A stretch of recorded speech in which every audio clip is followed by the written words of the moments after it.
Halo teman-teman, selamat datang di channel saya Mr. Moon Edukasi. Pada kesempatan kali ini kita akan belajar mengenai pengantar sosiologi yang meliputi sejarah sosiologi dan sosiologi sebagai ilmu sosial. Simak baik-baik videonya, tonton sampai selesai, jangan lupa like dan subscribe. Selamat belajar. Tujuan pembelajaran, peserta didik diharapkan mampu menyimpulkan sejarah sosiologi sebagai ilmu sosial, merinci beberapa konsep dan teori sosiologi, menjelaskan beberapa paradigma dalam sosiologi, menjelaskan fungsi dan peran sosiologi sebagai ilmu yang mengkaji masyarakat. Pokok bahasan A. Sejarah sosiologi.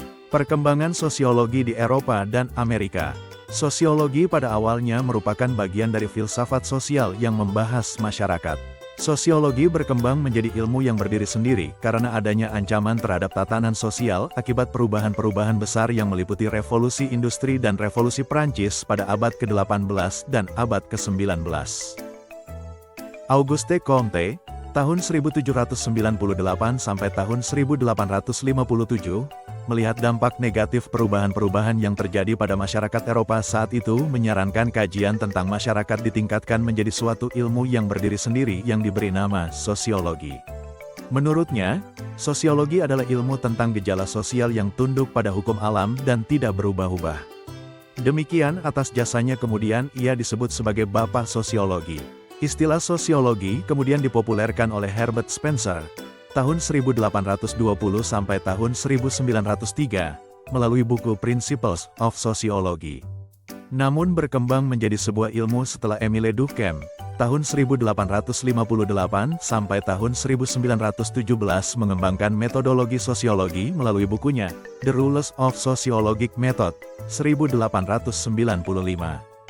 Auguste Comte menyatakan bahwa sosiologi adalah ilmu tentang gejala sosial yang tunduk pada hukum alam dan tidak berubah-ubah. Sosiologi harus dibentuk berdasarkan pengamatan terhadap masyarakat, bukan berdasarkan dugaan-dugaan. Émile Durkheim, tahun 1858 sampai tahun 1917, mengembangkan metodologi sosiologi melalui bukunya, The Rules of Sociological Method, 1895. Durkheim menyatakan bahwa sosiologi memiliki objek kajian yang jelas, yaitu fakta sosial. Perkembangan sosiologi di Indonesia. Sosiologi mengalami perkembangan yang cukup signifikan setelah proklamasi kemerdekaan tanggal 17 Agustus tahun 1945. Sunario Kolopaking adalah orang yang pertama kali memberikan kuliah sosiologi dalam bahasa Indonesia pada tahun 1948 di Akademi Ilmu Politik Yogyakarta, UGM.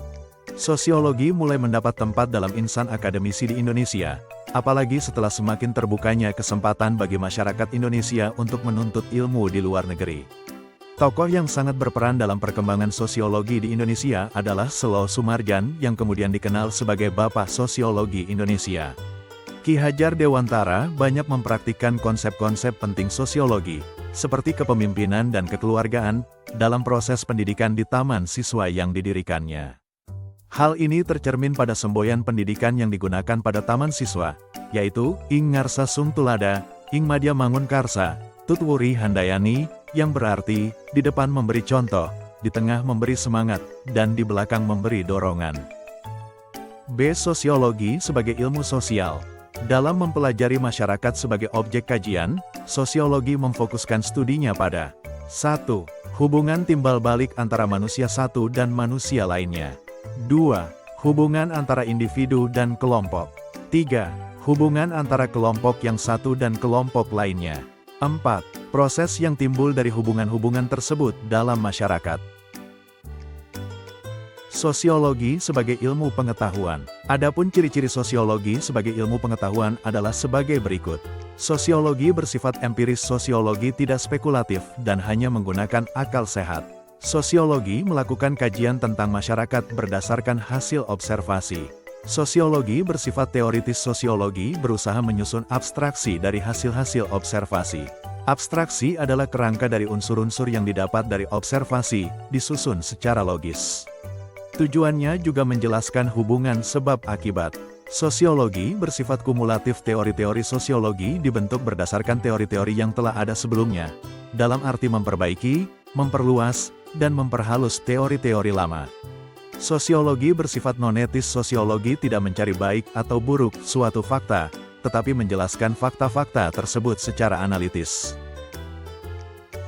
Sosiologi sebagai ilmu dengan paradigma ganda. Ritzer dalam bukunya, Sosiologi, A Multiple Paradigms Science, 1975, menyatakan ada 3 paradigma utama sosiologi. Paradigma fakta sosial. Berdasarkan paradigma ini, kajian sosiologi adalah fakta sosial, baik sesuatu yang berbeda atau nyata ada, material entity, dan tidak nyata ada, non-material entity, seperti ide atau gagasan. Paradigma definisi sosial. Pokok persoalan ilmu sosial adalah hal mikro seperti proses pendefinisian sosial dan akibat-akibat dari suatu aksi serta interaksi sosial, bukan hal makro seperti struktur sosial atau pranata sosial. Paradigma perilaku sosial. Subjek dari paradigma ini adalah perilaku, behavior, individu yang menimbulkan akibat atau perubahan terhadap tindakan selanjutnya, khususnya penghargaan, reward, yang memancing perilaku yang diinginkan serta hukuman, punishment, yang mencegah perilaku yang tidak diinginkan. Fungsi sosiologi. Untuk pembangunan sosiologi berfungsi untuk memberikan data sosial yang diperlukan pada tahap perencanaan, pelaksanaan, maupun penilaian pembangunan. Pada tahap perencanaan, hal yang harus diperhatikan adalah kebutuhan sosial.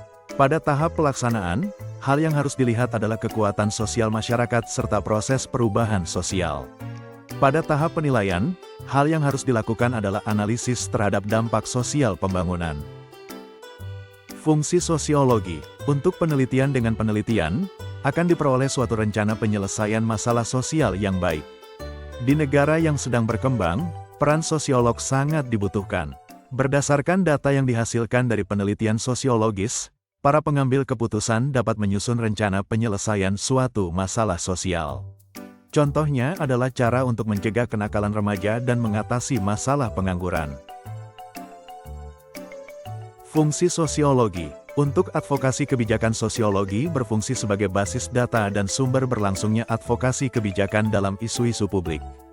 Advokasi kebijakan ini seperti pemberdayaan masyarakat marginal, kelas buruh, petani, dan nelayan, atau konflik horizontal di masyarakat. Dalam pengambilan kebijakan dari berbagai instansi, baik pemerintah maupun swasta, peran sosiologi sangat dibutuhkan karena dapat memberikan data yang akurat sebagai bahan pertimbangan kebijakan. Peran sosiologi. Sosiolog sebagai ahli riset. Sosiolog berfokus pada pengumpulan dan penggunaan data melalui riset. Tujuannya adalah untuk mencari data kehidupan sosial masyarakat. Data itu kemudian diolah menjadi karya ilmiah yang berguna bagi pengambilan keputusan untuk memecahkan masalah-masalah di masyarakat. Sosiolog sebagai konsultan kebijakan. Prediksi sosiologi dapat membantu memperkirakan pengaruh kebijakan sosial yang mungkin terjadi. Setiap kebijakan adalah suatu prediksi. Artinya, kebijakan diambil dengan harapan menghasilkan pengaruh atau dampak yang diinginkan. Sosiolog sebagai praktisi. Beberapa sosiolog terlibat dalam perencanaan dan pelaksanaan kegiatan masyarakat. Mereka memberi saran-saran, misalnya dalam penyelesaian masalah hubungan masyarakat, hubungan antar karyawan, masalah moral, atau hubungan antar kelompok dalam organisasi. Sosiolog sebagai guru atau pendidik. Mengajar merupakan salah satu kegiatan yang dapat digeluti oleh seorang sosiolog. Sebagai seorang pendidik, sosiolog berperan dalam mengajarkan dan mengembangkan sosiologi sebagai ilmu di berbagai bidang dengan memberikan contoh-contoh yang terdapat di masyarakat. Hubungan sosiologi dengan ilmu lain. Perbedaan antara sosiologi dan disiplin ilmu lainnya bukan pada topik masing-masing penelitian, tetapi dalam perspektif disiplin masing-masing terhadap objek kajiannya. Sosiologi juga berbeda dengan sejarah. Sosiologi memerhatikan proses kemasyarakatan yang timbul dari hubungan antar manusia dalam situasi berbeda. Seorang sosiolog juga belajar budaya seperti seorang antropolog. Antropologi adalah studi tentang budaya manusia. Seorang antropolog mempelajari bagaimana orang hidup dalam budaya yang berbeda, dan bagaimana budaya berkembang. Dalam penelitiannya, sosiologi sama seperti ilmu sosial yang lain juga menggunakan angka-angka matematis, seperti data statistik, sebagai salah satu alat analisis. Terima kasih sudah belajar bersama Mr. Moon Edukasi. Semoga ilmunya bermanfaat. Jangan lupa like, share, dan subscribe. Sampai jumpa di video pembelajaran selanjutnya.